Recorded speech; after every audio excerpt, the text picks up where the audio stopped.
मैं अपने नगर का एक व्यापारी हूं। मेरा पूरा दिन अपने व्यापार के कामकाज में ही गुजर जाता है, जिसकी वजह से मुझे ज्यादा खाली समय नहीं मिलता। ज्यादा खाली समय ना मिलने और हर समय व्यस्त रहने की वजह से मैं तनाव महसूस करने लगा हूं। पिछले कई महीनों से मैं अपना कोई भी काम ठीक से नहीं कर पा रहा हूं। अब तो किसी भी काम में मेरा मन भी नहीं लगता। मुझे काम को टालने की आदत लग चुकी है। मैं बहुत ही आलसी और चिड़चिड़ा सा हो गया हूं। अपने इन सारी आदतों की वजह से ही मैं आजकल बहुत ही आसान और व्याकुल रहने लगा हूं। कृपया आप मुझे कोई ऐसा तरीका बताएं जिससे पूरे दिन मैं अपने मन को भटकने से रोक सकूं और पहले की तरह अपने व्यापार में मन लगा सकूं। बौद्ध भिक्षु ने व्यक्ति की सारी बातें पूरे ध्यान से सुनी और फिर कहा, तुम्हारी समस्या तुम्हारा काम में व्यस्त रहना नहीं, बल्कि अपने काम को बोझ समझना है। और कोई भी इंसान काम को बोझ केवल तभी समझता है जब वह वर्तमान में चल रहे काम पर ध्यान न देकर सिर्फ अपने काम के भविष्य के बारे में सोचता रहता है और अपने मन में उसकी योजनाएं बनाता रहता है कि मैं भविष्य में इस काम को ऐसे करूंगा, इसे इतना बड़ा बना दूंगा। और जब इंसान सिर्फ किसी काम के बारे में सोचता रहता है लेकिन उसे पूरा करने के लिए कोई ठोस कदम नहीं उठाता, तो फिर वह उस काम को लेकर तनाव से गिर जाता है और फिर उसे वह काम बोझ लगने लगता है। यह सुन व्यक्ति ने कहा, हम हाथ मन, आपने तो मेरे मन की बात कह दी। मैं भी पिछले कई महीनों से रोज अपने काम पर ध्यान देने की बजाय अपने व्यापार की भविष्य के बारे में सोचता रहता हूं कि कहीं भविष्य में मेरा व्यापार कम ना हो जाए, कहीं कोई दूसरा व्यापारी मेरे व्यापार के इलाकों में कब्जा ना कर ले। और ऐसी कई तरह के नकारात्मक बातें मेरे मन में चलती रहती हैं, जिससे मैं अपने आज के व्यापार पर ध्यान नहीं दे पा रहा हूं। यह सुन बौद्ध भिक्षु ने कहा, हम अपने विचारों में समस्याओं को जितना बड़ा बना लेते हैं, असल जिंदगी में समस्याएं उतनी बड़ी नहीं होती। तुम्हें केवल अपने आज पर ध्यान देने की जरूरत है, बाकी सब अपने आप ही ठीक हो जाएगा। व्यक्ति ने कहा, महात्मा, मैं यही तो नहीं कर पा रहा। मैं अपने आज के कामों पर ही तो ध्यान नहीं दे पा रहा। मैंने बहुत कोशिश की, लेकिन मैं हर बार भटक जाता हूं। मैं अतीत में की हुई गलतियों पर पश्चाताप करने लगता हूं, भविष्य की योजनाएं बनाने लगता हूं और फिर मेरा मन अशांत हो जाता है। आप मुझे कोई ऐसे तरीके बताएं जिससे मैं आज पर ध्यान केंद्रित कर सकूं, लेकिन मैं लंबे समय तक ध्यान योग इत्यादि नहीं कर सकता और ना ही कोई बड़ी साधना कर सकता। इसीलिए आप मुझे कोई आसान तरीका ही बताएं। बौद्ध भिक्षु ने कहा, ठीक है, आज मैं तुम्हें 10 ऐसे छोटे छोटे तरीके बताने जा रहा हूं जिन्हें तुम अपने रोज के कामों के साथ भी कर सकते हो। ये तरीके सुनने में तो बहुत छोटे लगते हैं, लेकिन अगर तुमने पूरी दृढ़ता के साथ इनका पालन किया तो सिर्फ कुछ दिनों में ही तुम्हें इनके सकारात्मक परिणाम दिखने शुरू हो जाएंगे और तुम अपने वर्तमान के कामों को ज्यादा ध्यानपूर्वक कर पाओगे। व्यक्ति ने कहा, जी महात्मा, आप मुझे वह 10 तरीके बताए, मैं जरूर उनका पालन करूंगा। बौद्ध भिक्षु ने कहना शुरू किया, पहला तरीका है ध्यानपूर्वक भोजन करो। ज्यादातर लोग भोजन करते समय भोजन करने पर ध्यान नहीं देते, बल्कि उनका ध्यान तो किसी से बातें करने, किसी पुराने विचार में खोए रहने या फिर कुछ देखने में होता है, जिससे उनका मन भोजन करने के दौरान भी आसान रहता है। जबकि हमें भोजन की थाली आने के साथ ही उसकी सुगंध, थाली में कौन सा भोजन परोसा गया है, भोजन देखने में कैसा है, इन सब का पूरे ध्यान पूर्वक निरीक्षण करना चाहिए और मन ही मन भोजन बनाने वाला और उस भोजन को उगाने वाले का धन्यवाद करना चाहिए। हर एक निवाले के साथ भोजन के स्वाद का आनंद रहना चाहिए, न कि सिर्फ पहले निवाले का। अगर तुम पूरे प्रेम के साथ ध्यानपूर्वक भोजन को ग्रहण करते हो तो भोजन के खत्म होने तक तुम्हारा मन एकदम शांत हो जाएगा और तुम अंदर से आनंद महसूस करोगे। और यही कारण है कि पुराने भारतीय समाज में मौन रहकर भोजन करने की परंपरा रही है, क्योंकि मौन होकर ध्यानपूर्वक भोजन करना भी ध्यान करने का एक तरीका है। और न केवल भोजन करते समय, बल्कि अगर तुम रोजमर्रा के अन्य कामों को भी, जैसे कि चलना, नहाना, सफाई करना इत्यादि को भी ध्यानपूर्वक करते हो, तो तुम पूरे दिन खुशी और आनंद से भरे रहोगे। बौद्ध भिक्षु ने कहा, दूसरा तरीका है अपने सांसों पर ध्यान दो। सांस प्राकृतिक रूप से चलने वाली एक स्वाभाविक और लयबद्ध प्रक्रिया है जब हम अपनी आती जाती सांसों पर ध्यान देते हैं तो यह हमें हमारे दिमाग से निकालकर शरीर में ले जाती है। परिणाम स्वरूप हम अपने विचारों की उलझन, भय और चिंताओं से मुक्त हो जाते हैं और यह काम तुम किसी भी समय कर सकते हो। बुद्ध के द्वारा बताई गई विपासना ध्यान विधि में भी अपनी आती जाती सांसों पर ध्यान केंद्रित करने के लिए ही कहा गया है। जब भी तुम तनावग्रस्त हो जाओ या खुद को विचारों में उलझा हुआ पाओ तो तुरंत अपना ध्यान अपनी आती जाती सांसों की तरफ मोड़ दो। कुछ ही पलों बाद तुम महसूस करोगे कि तुम शांत होते जा रहे हो। तुम्हारी सारी उलझने, सारा तनाव गायब हो गया है। और अगर तुम लंबे समय तक अपने सांसों पर ध्यान केंद्रित करने की आदत डाल लेते हो तो तुम खराब से खराब परिस्थितियों में भी खुद को शांत रख पाओगे और अपने वर्तमान के कामों पर ज्यादा लंबे समय तक ध्यान केंद्रित कर पाओगे। सांसों पर ध्यान देना हमें याद दिलाता है कि हम कौन हैं।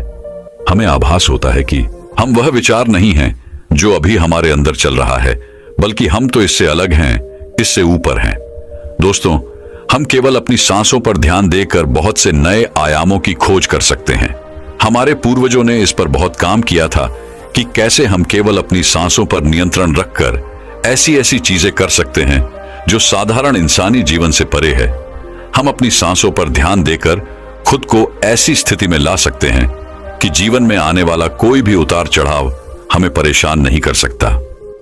बौद्ध भिक्षु ने व्यक्ति से कहा, तीसरा तरीका है अपने इंद्रियों से जुड़ी हमारी 5 इंद्रियों नाक, त्वचा, जीभ्या, कान और आंखें हमारे शरीर के प्रवेश द्वार हैं। लेकिन जब हम विचारों में खोए रहते हैं तो हम अपनी इंद्रियों को अनुभव नहीं कर पाते कि हमारे आसपास क्या चल रहा है, कैसी सुगंध है, कैसी ध्वनियां आ रही है। जब तक कि यह सारी चीजें इतनी प्रबल ना हो कि यह हमारा ध्यान अपनी ओर खींच ले, हम बस बेहोशी में जिए चले जा रहे हैं। इसीलिए अपने आसपास की चीजों को ठहर कर ध्यान से देखने की आदत डालो। जैसे अपने शरीर से टकराती ठंडी हवा को महसूस करो, बगीचे में खिले रंग बिरंगे फूलों पर ध्यान दो, उनकी खूबसूरती को निहारो, पक्षियों की आवाजों पर ध्यान दो, उगते और डूबते सूरज को कुछ देर ठहर कर देखो। ये सारी छोटी छोटी चीजें तुम्हें तुम्हारे वर्तमान से जोड़ेगी। अगर तुम अपने जीवन में शांति और आनंद का अनुभव करना चाहते हो तो तुम्हें अपने आसपास की चीजों पर ध्यान देना होगा। तुम्हें कुछ पल ठहर कर उन्हें प्रेम पूर्वक देखना और महसूस करना होगा। बौद्धिक अक्षियों ने कहा, चौथा तरीका है अपने मन में उठने वाली नकारात्मक भावनाओं का निरीक्षण करो। परेशान, निराशा या क्रोधित होना हम इंसानों में आम बात है, लेकिन हमें चाहिए कि हम ऐसी भावनाओं के बहाव में ना आए। वही बल्कि जब भी हमारे अंदर किसी भी प्रकार की नकारात्मक भावना उठी तब हमें इन भावनाओं पर ध्यान देना चाहिए। जैसे कि जब तुम्हें गुस्सा आए या कुछ गलत करने का मन करे तो कुछ देर ठहर कर देखो कि उस समय तुम्हारे अंदर कैसे विचार उठ रहे हैं।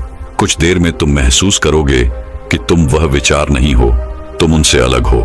तुम उन्हें देखते रहो और कुछ ही देर में वह सारे नकारात्मक विचार गायब हो जाएंगे।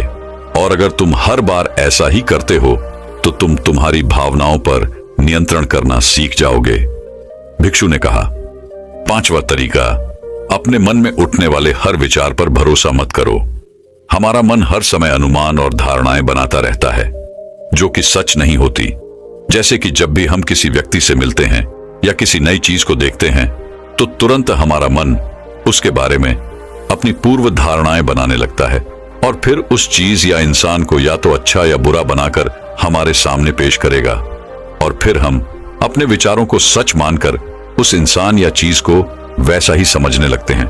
और कुछ लोग तो अपनी ही धारणाओं को सच मान लेते हैं और उसी पर अड़े रहते हैं, जबकि हमें खुद को किसी भी प्रकार की पूर्ण धारणा से स्वतंत्र रखने का प्रयास करना चाहिए और पूरी जागरूकता के साथ जो चीज असल में जैसी है उसे वैसे ही देखने का प्रयास करना चाहिए, न कि उसमें अपनी तरफ से अच्छा या बुराई की चादर ढक देनी चाहिए।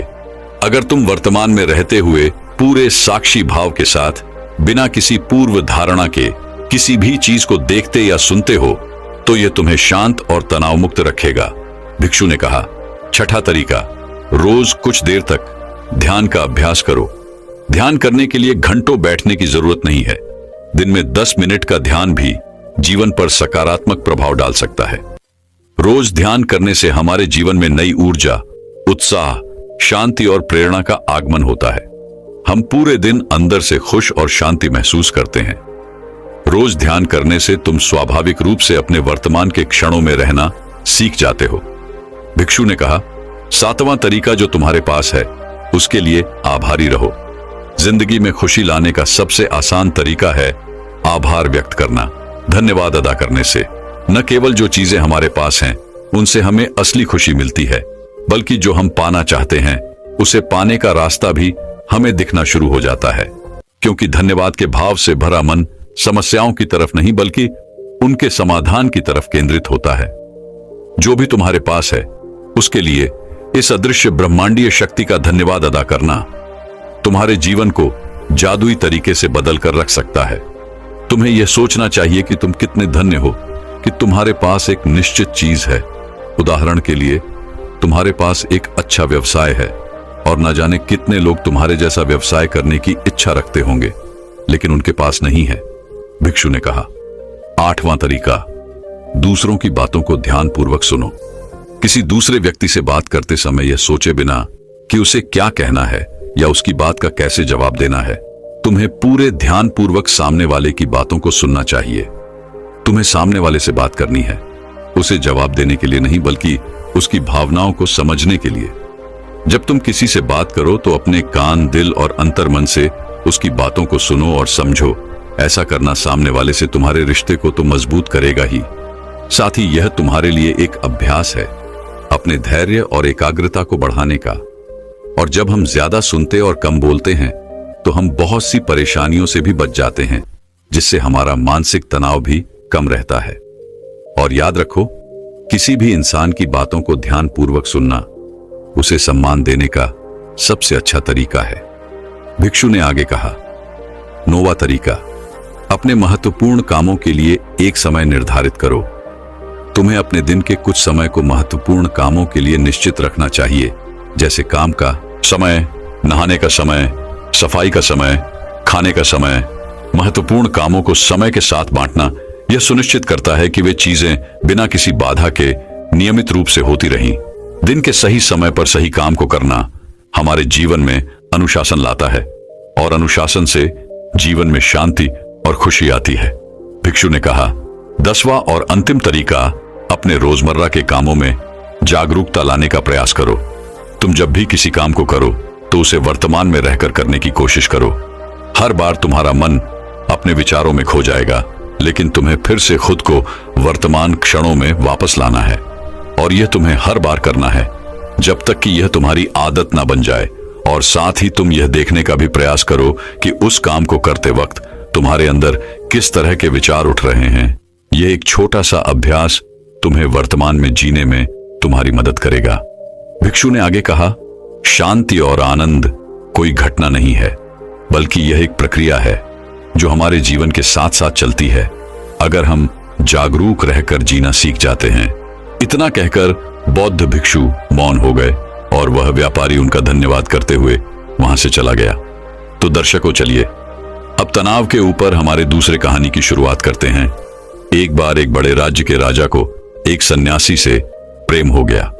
सन्यासी रहता था राज्य के पास वाले एक जंगल में। वह एक पेड़ के नीचे अपनी धुनी रमाए बैठा रहता, अपनी मस्ती में मस्ती, बिना किसी चिंता, बिना किसी तनाव की। उसकी शांति लोगों को अपनी तरफ आकर्षित करती। जो भी उसके पास बैठता उसका मन भी शांत हो जाता। उस सन्यासी की अद्भुत शांति लोगों से दुलार करती, उनको अपनी तरफ चुंबक की तरह आकर्षित करती। आसपास के गांव के लोग जब भी अपनी कोई समस्या लेकर उस सन्यासी के पास आते ही तो वह झट से उन्हें उनकी समस्या का समाधान सुझाव देता। उस सन्यासी की प्रसिद्धि दूर गांवों तक फैल चुकी थी। धीरे धीरे यह बात राज्य के राजा तक पहुंची तो एक दिन राजा भी अपने मंत्री के साथ उस सन्यासी से मिलने पहुंचा। सन्यासी की शब्दों की मिठास और अद्भुत शांति ने राजा को भी अपनी तरफ आकर्षित कर लिया। अब तो राजा रोज शाम को राजकाज के कामों से थोड़ा वक्त निकालकर सन्यासी से मिलने आने लगा। धीरे धीरे राजा का सन्यासी के प्रति प्रेम इतना प्रगाढ़ हो गया कि अब तो वह सन्यासी से एक पल के लिए भी दूर नहीं रहना चाहता था। एक शाम वह जब अड़ गया कि आज तो आपको मेरे महल में चलना ही पड़ेगा। सन्यासी ने खूब मना किया, तरह तरह के कारण बताए, लेकिन राजा ने सन्यासी की एक न सुनी। अंततः सन्यासी को राजा के महल आना ही पड़ा। राजा महल में सन्यासी को अपनी ही तरह की सूक्ष्म गद्दी देता, उसे पूरा मान सम्मान देता। राज्यसभा में सन्यासी राजा से केवल एक सीढ़ी नीचे की कुर्सी पर ही बैठता। दोनों हमेशा साथ रहते। एक बार दोनों एक जंगल में शिकार के लिए गए और शिकार का पीछा करते करते रास्ता ही भटक गए। दोनों अकेले ही गए थे, उनके साथ कोई सैनिक इत्यादि नहीं था। सन्यासी, राजा और उनका घोड़ा, यह तीन ही थे। रास्ता खोजते खोजते सुबह से शाम हो गई, लेकिन उन्हें महल वापस लौटने का रास्ता नहीं मिला। दोनों बहुत थक चुके थे और उन्हें जोरों की भूख भी लगी थी, लेकिन कुछ खाने को नहीं मिल रहा था। तभी राजा की नजर वृक्ष पर लगे एक फल पर पड़ी। उस वृक्ष पर केवल एक ही फल लगा हुआ था। राजा ने तुरंत पेड़ पर चढ़कर उस एक फल को तोड़ दिया। राजा का मन तो कर रहा था कि वह उस पूरे ही फल को खा लिए, लेकिन वह उस सन्यासी से प्रेम ही इतना करता था कि वह उसे बिना खिलाए कुछ भी नहीं खाता था। राजा ने फल के 6 टुकड़े किए और उसमें से 3 टुकड़े सन्यासी को देने लगा। पहले तो सन्यासी ने फल लेने से मना किया, लेकिन फिर राजा के बार बार आग्रह करने पर उसने वह तीनों टुकड़े ले लिए और उन्हें खाने लगा। अपने हिस्से के फल खाने के बाद सन्यासी ने कहा, वाह, अद्भुत मजा आ गया। इतने स्वादिष्ट फल तो मैंने अपनी जिंदगी में आज से पहले कभी नहीं खाए। कृपया कर एक फल और दे दीजिए। वह राजा उस सन्यासी से बहुत प्रेम करता था, इसलिए उसने अपने हिस्से में से बल्कि एक भाग सन्यासी को और दे दी। वह सन्यासी उस फल को खाने के बाद कहता है, अद्भुत, अति स्वादिष्ट, कृपया कर एक फल और दे दे। उस सन्यासी की यह बात सुन राजा को थोड़ा बुरा लगता है, क्योंकि फल एक ही था और भूखे दोनों थे। लेकिन उस राजा का उस सन्यासी के प्रति प्रेम भी इतना था कि वह अपने हिस्से में से दूसरा भाग भी उस सन्यासी को दे देता है। वह सन्यासी झट से उस दूसरे भाग को भी खा लेता है और कहता है, वाह, बहुत खूब, आनंद आ गया। अगर एक फल और मिल जाए तो मजा ही आ जाए। कृपया कर एक फल और दे दीजिए। यह सुन राजा उस सन्यासी से कहता है, यह तो गलत है, भूखा तो मैं भी हूं, कम से कम एक तो खाने दो। तभी सन्यासी लपक कर राजा के हाथ से वह आखिरी फल भी छीन लेता है। राजा ने कहा, रुको, अब तो तुम सारी सीमाएं लांघ रहे हो। मैं तुमसे इतना प्रेम करता हूं, तुम मुझसे जरा भी प्रेम नहीं करते। क्या तुम्हें मेरी भूख नहीं दिख रही? मैं भी तो तुम्हारे साथ सुबह से भटक रहा हूं। इतना कहकर राजा ने वह आखिरी फल सन्यासी के हाथ से छीन लिया और अपने मुंह में रख लिया। जैसे ही राजा ने उस फल को अपने मुंह में रखा, तुरंत ही उसे थोप दिया, क्योंकि वह फल कड़वा जहर था। इतना कड़वा जिसकी कोई सीमा नहीं। राजा ने उस सन्यासी से कहा, तुम पागल हो, इतना कड़वा फल तुमने कैसे खा लिया? तुमने मुझसे शिकायत क्यों नहीं की? उस सन्यासी ने कहा, जिन हाथों से इतने मीठे फल खाने को मिले हैं, उनकी शिकायत, वह भी सिर्फ एक कड़वे फल के लिए उचित न थी। यह सुन राजा उस सन्यासी को अपने गले से लगा लेता है। दोस्तों, वह राजा हमारी जिंदगी है और वह सन्यासी हम खुद। हमारी जिंदगी ने हमें न जाने कितने सारे मीठे फल दिए हैं, लेकिन हम हमेशा उन थोड़े से कड़वे फलों के लिए शिकायत करते रहते हैं जो जिंदगी ने हमें दिए हैं। हमारी जिंदगी में हजारों अच्छी चीजें हैं, लेकिन हम कुछ थोड़ी सी खराब चीजों के लिए हमेशा रोते रहते हैं। जिंदगी को, किस्मत को, माँ बाप को, परिस्थितियों को दोष देते रहते हैं, जबकि जीवन की ज्यादातर परेशानियां हमने खुद ही पैदा की होती हैं। अपने समय को बर्बाद करके, लालच करके, झूठ बोलकर, मेहनत ना करके।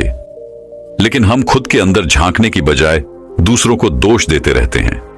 हम जिंदगी की अच्छाइयों को देख ही नहीं पाते, बस इसी बात में उलझे रहते हैं कि जीवन में कौन कौन सी कमियां हैं।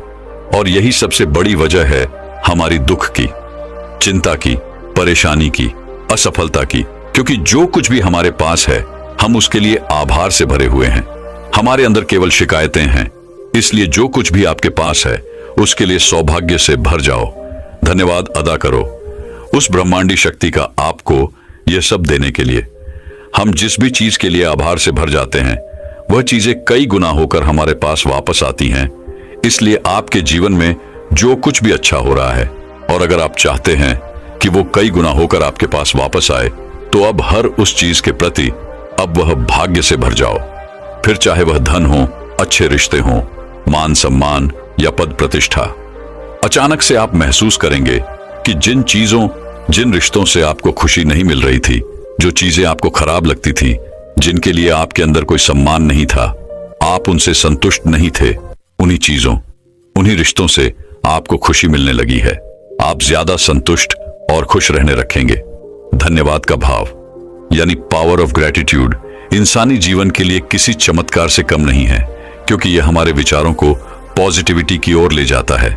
दोस्तों, अगर हम एक कागज देकर उसमें एक तरफ ये लिखें कि हमारे पास क्या क्या है और दूसरी तरफ ये लिखें कि जीवन में कौन कौन सी कमियां हैं, तब हम जान पाएंगे कि जो अच्छी चीजें हमारे पास हैं उनकी लिस्ट तो खत्म ही नहीं हो रही, लेकिन कागज के दूसरी ओर कि जीवन में कौन कौन सी कमियां हैं, तो हम पाएंगे कि वहां केवल इतनी ही कमियां हैं जिन्हें हम अपनी उंगलियों में गिनकर ही खत्म कर सकते, जैसे कि धन की कमी, समय की कमी, रिश्तों में कड़वाहट इत्यादि। और जीवन की ज्यादातर समस्याएं हमारी खुद की बनाई हुई हैं। अगर हम चाहे तो थोड़ी सी ज्यादा मेहनत करके, अपने समय का सही उपयोग करके, अपने रिश्तों को थोड़ा सा ज्यादा समय और सम्मान देकर अपने जीवन की ज्यादातर समस्याओं को खत्म कर सकते हैं। लेकिन हमारा ध्यान समाधान की बजाय समस्या की तरफ ज्यादा होता है, और यही हमारे दुख और तनाव का एक बड़ा कारण है। अगर हम ध्यान से देखें तो हमारे आसपास ही ऐसी बहुत सी चीजें हैं जिनके लिए हम इस पल का धन्यवाद कर सकते हैं। स्वच्छ हवा पीने के लिए साफ पानी, स्वस्थ शरीर, हमारी आंखें, हमारे कान, हाथ पैर इत्यादि। अच्छी आंखों का होना कितना बड़ा सौभाग्य है, यह उस इंसान से पूछो जो अंधा है। अच्छे कानों की कीमत उससे पूछो जो बहरा है। स्वस्थ शरीर का महत्व उससे पूछो जो बीमार है। अगर ऐसे लोगों को एक चीज वरदान प्राप्त करने का केवल एक मौका मिले, तो ये लोग सबसे पहले अपने शरीर को स्वस्थ करने का वरदान मांगेंगे। इसलिए अगर हमारे पास एक स्वस्थ शरीर है तो इसके लिए इस पल का धन्यवाद तो बनता है। अगर आज रात हम अच्छा खाना खा पा रहे हैं तो इसके लिए भी इस पल का धन्यवाद करो, क्योंकि आज रात दुनिया में लाखों लोग भूखे सोने वाले हैं। कम से कम हम उनमें से तो नहीं हैं। पुराने चाइना में एक बहुत बड़ा सन्यासी हुआ, मुझे उसका नाम याद नहीं आ रहा। एक बार वह अपने कुछ शिष्यों के साथ नदी से स्नान कर वापस लौट रहा था। तभी अचानक उसका पैर रास्ते में पड़े एक पत्थर से टकरा गया। उसके अंगूठे में जोरों की चोट लगी और उसका पूरा पैर लहूलुहान हो गया। लेकिन उस सन्यासी ने तुरंत ही उस पत्थर को उठाकर रास्ते से किनारे फेंका और हाथ जोड़कर परमात्मा का धन्यवाद करने लगा। यह देखकर उसके शिष्यों ने पूछा, आप ये क्या कर रहे हैं? यह भी कोई धन्यवाद करने वाली बात है? सन्यासी ने कहा, धन्यवाद कर रहा हूं कि अंगूठे के चोट से ही काम हो गया, वरना सर के बल भी गिर सकता था, सर भी फूट सकता था, जान भी जा सकती थी। इसीलिए धन्यवाद कर रहा हूं कि सिर्फ इतना सा दर्द देकर ही मुझे बड़े दर्द को सहने से ही बचा लिया।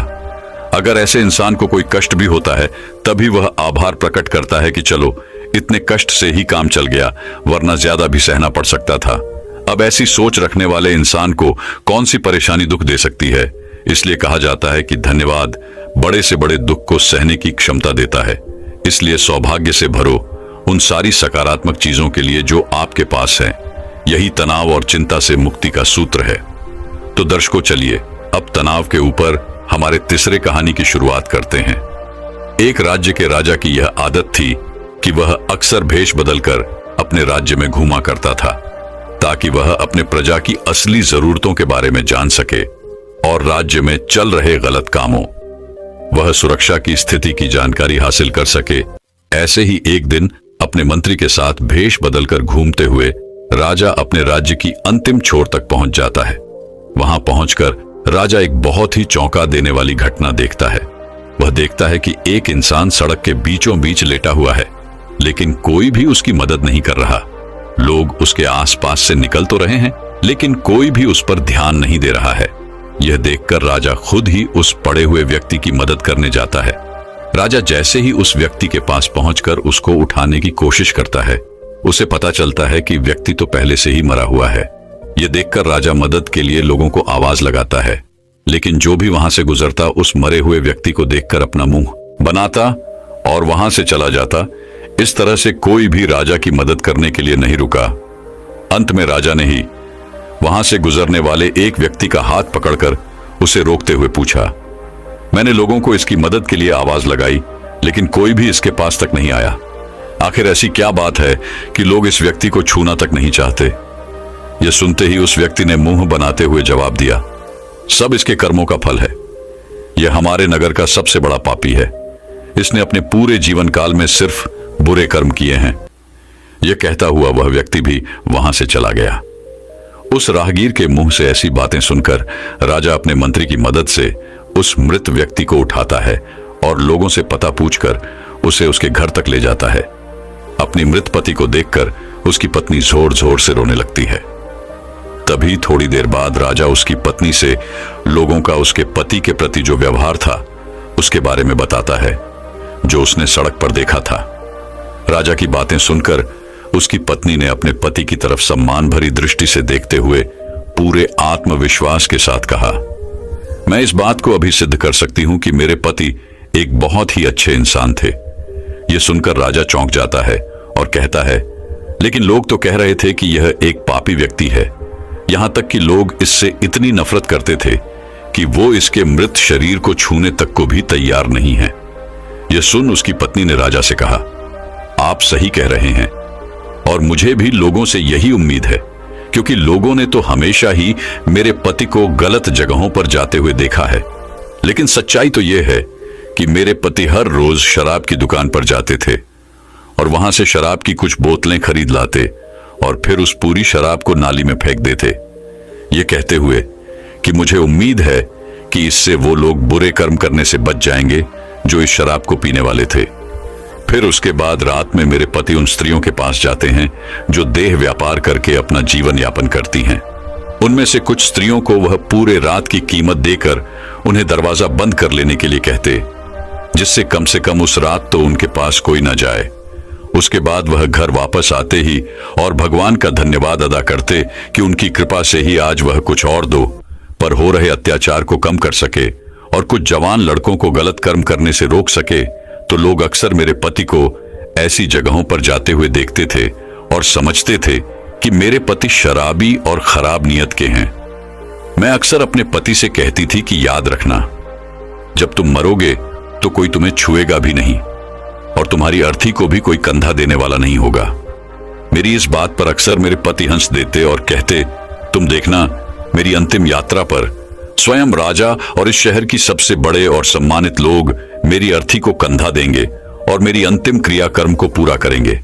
उसकी पत्नी के मुंह से ऐसी बातें सुनकर राजा के आंखों में आंसू आ गए और उसने कहा, मैं ही इस राज्य का राजा हूं और कल सुबह मैं और मेरे मंत्री इसकी आखिरी यात्रा पर इसकी अर्थी को कंधा देंगे और इसका अंतिम संस्कार करेंगे। हम भी अक्सर यही सोचते हैं कि लोग क्या कहेंगे और अपनी इस सोच की वजह से हम कभी भी वह नहीं कर पाते जो हम करना चाहते हैं, जिसे करने से सच में हमें खुशी मिलती है। तो इस कहानी से हमें यही सीख मिलती है कि लोग क्या कहेंगे, इस बात की परवाह किए बिना हमें वह करना चाहिए जो करना सही है।